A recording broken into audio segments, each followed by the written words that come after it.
টানা ৫ ম্যাচে হার, একটি জয়ের খোঁজে মরিয়া ঢাকা ক্যাপিটালস।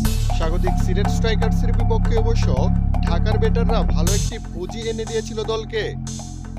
লিটন দাস আর মুনিম শাহরিয়ারের জোড়া হাফ সেঞ্চুরিতে ভর করে ৬ উইকেটে ১৯৩ রানের বড় সংগ্রহ পায় ঢাকা। অর্থাৎ জিততে হলে সিলেটকে করতে হবে ১৯৪। এরপর ১৯৪ রানের বিশাল লক্ষ্যে খেলতে নেমে শুরুতেই উইকেট হারায় সিলেট টাইগার্স।